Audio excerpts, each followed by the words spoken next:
بسم اللہ الرحمن الرحیم۔ السلام علیکم خواتین حضرات، میں ہوں آپ کا جنید سلیم اور آپ دیکھ رہے ہیں انصاف ڈیجیٹل۔ ناظرین، اللہ رب العزت کا لاکھ لاکھ شکر کہ ایران اور امریکہ مذاکرات کے حوالے سے مسلسل اچھی خبریں آ رہی ہیں۔ تازہ ترین خبر آپ نے سن لی ہوگی کہ ایران آبِ ہرمز کھولنے پر رضامند نہیں، بلکہ اس نے اعلان بھی کر دیا ہے کہ ہر قسم کے کمرشل جہاز وہاں سے گزر سکیں گے۔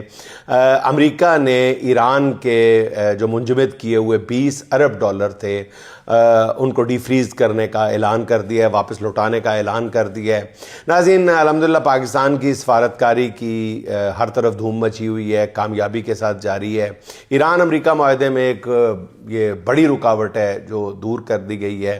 گزشتہ روز صدر ٹرمپ نے یہ اعلان کیا تھا کہ اگر معاہدہ ہو جاتا ہے ہمارا تو ہو سکتا ہے کہ میں خود پاکستان اس پہ دستخط کرنے کے لیے جاؤں۔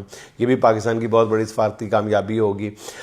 حزب اللہ اور اسرائیل کے درمیان 10 روزہ جنگ بندی بھی ہو گئی ہے۔ اس کا کریڈٹ بھی صدر ٹرمپ خود لینا نہیں بھولے، جن کا کہنا ہے کہ انہوں نے لبنان کے صدر اور اسرائیل کے وزیر اعظم سے بات کی ہے، انہیں جنگ بندی کرنے کے لیے کہا ہے۔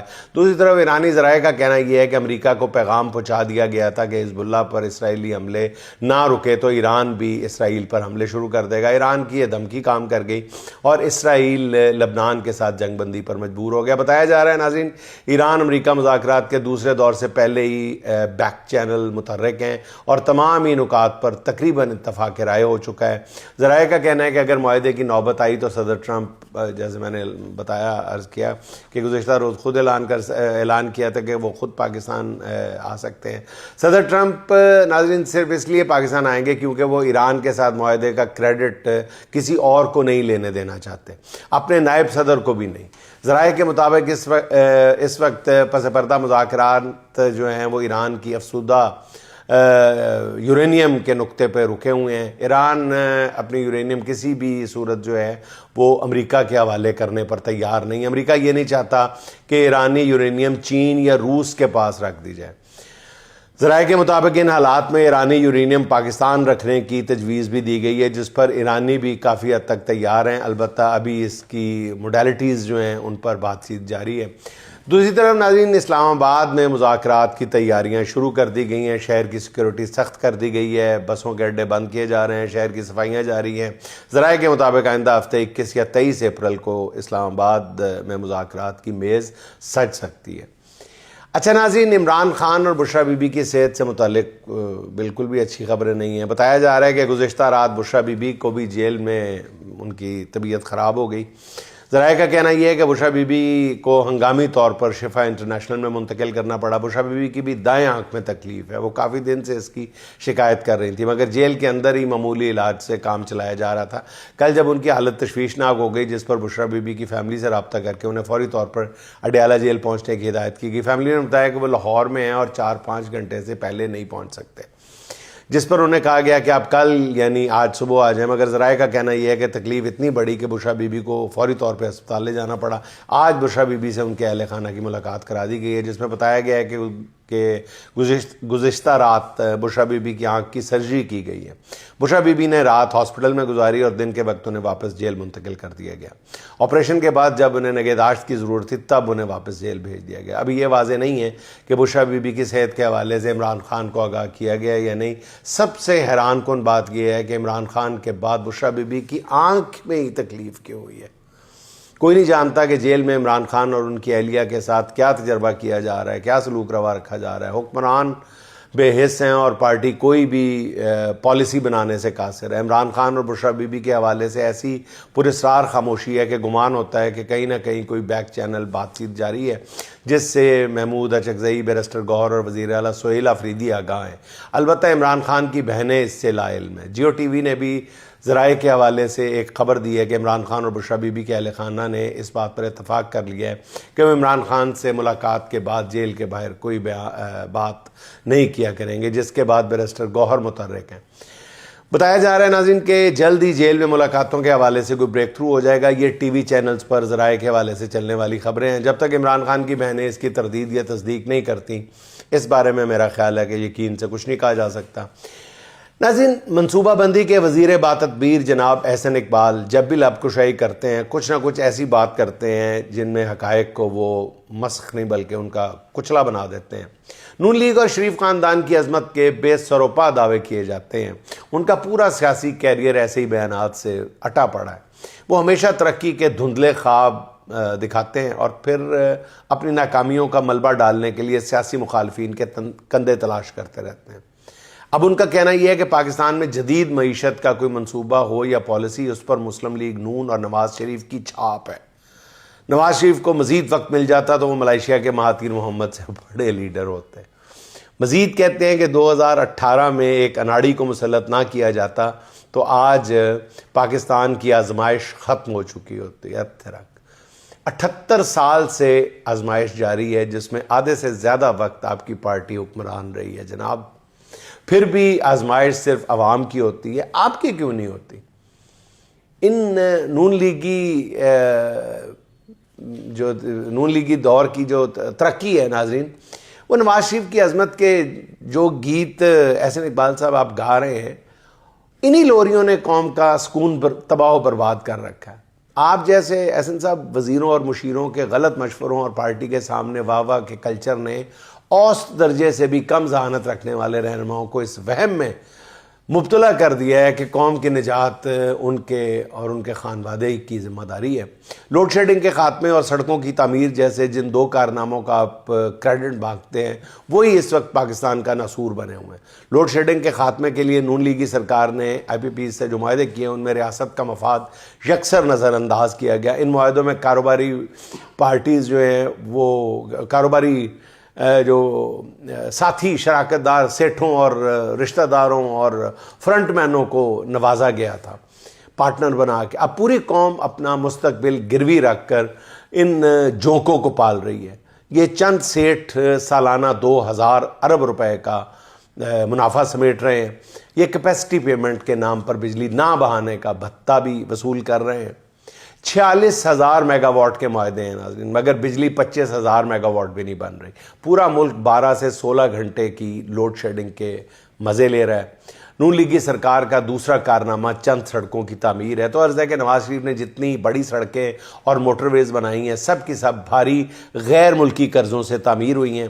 ان کی تعمیر میں کک بیکس، کمیشن اور کرپشن پر کتابیں لکھی گئی ہیں، عالمی میڈیا نے سٹوریز کی ہیں، ڈاکومنٹریز بنی ہیں۔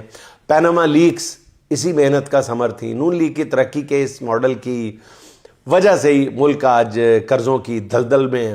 کرنٹ اکاؤنٹ خسارہ بدترین سطح پہ ہے۔ احسن اقبال صاحب، اب پھر مسلسل 4 سال سے آپ کی پسندیدہ حکومت ہے، ایسی حکومت جس کے سامنے نہ کوئی عدالت ہے نہ اپوزیشن ہے، اب کسی پارلیمنٹ میں جواب دہی کا ڈر ہے، نہ میڈیا میں کوئی مخالفانہ آواز ہے۔ ایسے مواقع تو آمریت میں کسی کو نہیں ملتے۔ موجودہ 4 سالہ کارکردگی یہ ہے کہ ملکی قرضے 44,000 ارب سے بڑھ کر 80,000 ارب روپے تک جا پہنچے ہیں۔ پاکستان کی تاریخ چھوڑیں، وادی سندھ کی 2,500 سالہ تاریخ جو ہے اس میں کبھی اس خطے کی 45% آبادی خط غربت سے نیچے نہیں گئی۔ یہ اعزاز بھی جناب احسن اقبال اور ان کے پسندیدہ شریف فیملی کی حکومت کو حاصل ہوا ہے۔ بے روزگاری کبھی 22% تک نہیں پہنچی تھی۔ 50 سال میں پہلی بار تمام بڑی فصلیں گراوٹ کا شکار ہیں۔ مجبور کسان اپنی قسمت کو رو رہا ہے، اس پر بھی کوئی حکمران شرمندہ ہے نہ اس کا کوئی کارندہ۔ اور احسن اقبال صاحب جیسے وزیر باتدبیر جو ہیں وہ کہانیاں سنا رہے ہیں کہ ہمیں موقع نہیں ملا۔ یہ بالکل اسی طرح ہے کہ جیسے 10 بچوں کی ماں کو کوئی 1.5 عمر عورت یہ گلہ کرتی رہے کہ جی اسے سچا پیار نہیں ملا۔ بہرحال ناظرین، سینئر وزیر پنجاب مریم اورنگزیب صاحبہ بھی فرماتی ہیں کہ جی وزیر اعلیٰ پنجاب مریم نواز شریف کے انقلابی ویژن سے آج پنجاب کا ہر شعبہ ترقی کی نئی راہ پر گامزن ہے۔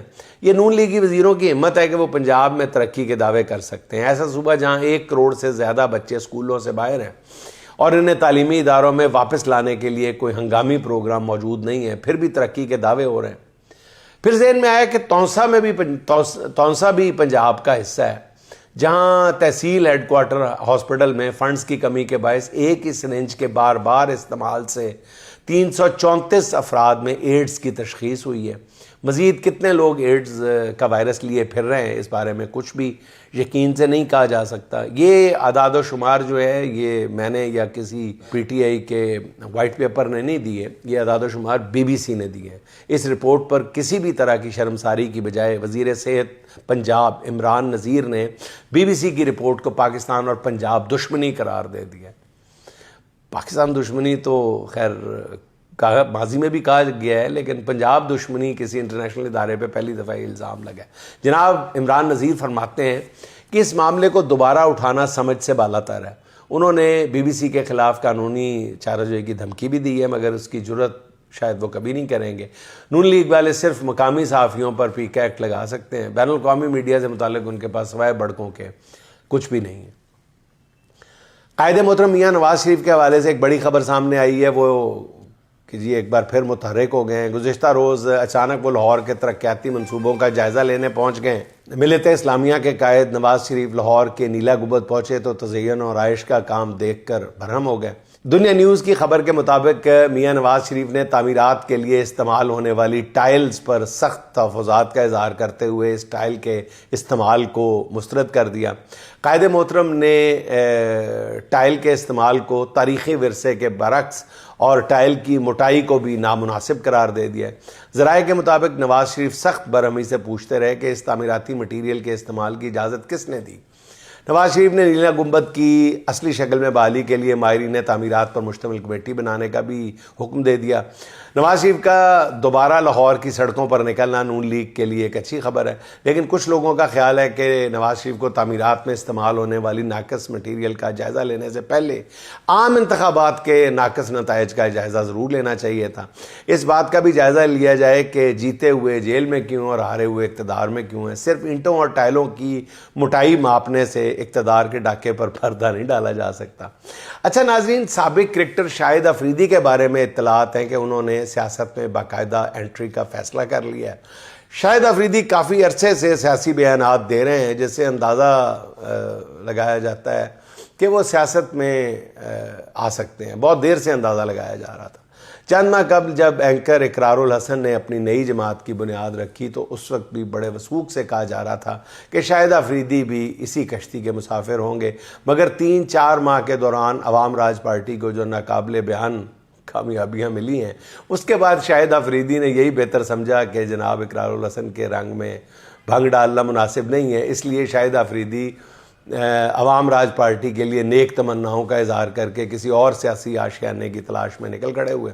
ایک خیال یہ بھی تھا کہ اپنی بوتیک اور ریسٹورنٹس کی شاندار کامیابی کے بعد شاہد افریدی بھی اپنی نئی جماعت بنانے کا اعلان کریں گے، مگر عوام راج پارٹی کا تابناک مستقبل دیکھتے ہوئے شاہد افریدی نے خود اور ان کے پس پردہ دوستوں نے یہی مشورہ دیا کہ اس رولے میں نہ ہی پڑیں تو بہتر ہے، جس پر بتایا جا رہا ہے کہ شاہد افریدی نے فیصلہ کیا ہے کہ وہ اپنا سیاسی سفر مولانا فضل الرحمان جیسے زیرک سیاستدان کی پارٹی سے شروع کرے۔ اس حوالے سے چند روز پہلے شاہد افریدی نے مولانا کے در دولت پر حاضری بھی دی ہے، جس میں بتایا گیا ہے کہ شاہد افریدی کی جے یو آئی میں شمولیت کے معاملات تقریباً طے پا گئے ہیں، اور یہ بھی کہا جا رہا ہے کہ شاہد افریدی کے لیے سینٹ میں پہنچنے کی راہ ہموار کی جا رہی ہے۔ بہرحال یہ اتحاد مبارک ہو مومنوں کو، سب مسلمانوں کو، تمام حالیان پاکستان کو، کہ مولانا اب خیبر پختونخوا کی سیاست میں شاہد افریدی کو عمران خان کے خلاف استعمال کر سکتے ہیں، مگر مولانا یہ ذہن میں رکھیں کہ شاہد افریدی کی قومی ٹیم میں شہرت یہ تھی کہ جب بھی ٹیم کو ان کی ضرورت ہوتی تھی تو یہ کیچ پکڑا کر پویلین لوٹ جاتے تھے۔ ناظرین، آخر میں نعیم زرار صاحب کے چند تازہ اشعار جو آج ہی موصول ہوئے ہیں آپ کے ساتھ شیئر کرتا ہوں، آپ بھی محظوظ ہوں۔ ہمارے گاؤں میں آسانیاں سی ہوتی تھیں، ہمارے گاؤں میں آسانیاں سی ہوتی تھیں، اگرچہ بے سر و سامانیاں سی ہوتی تھیں، گلی کے وسط میں بس ایک بلب جلتا تھا، گلی کے وسط میں بس ایک بلب جلتا تھا، ہر ایک صحن میں تابانیاں سی ہوتی تھیں، وہی پرانی کہانی بھی شوق سے سن کر ہمارے چہروں پہ حیرانیاں سی ہوتی تھیں، گئے دنوں میں بھی مصروف تھے سبھی لیکن محبت کی فراوانیاں سی ہوتی تھیں، ہمارے عہد کے بچوں سے چھین لیں کس نے جو ہم سے بچپن میں نادانیاں سی ہوتی تھیں، جو ہم سے بچپن میں نادانیاں سی ہوتی تھیں۔ ناظرین، خوش رہیں، خوش رکھیں، آپ سے ملاقات ہوگی انشاءاللہ اگلے ولاگ میں۔ اللہ حافظ۔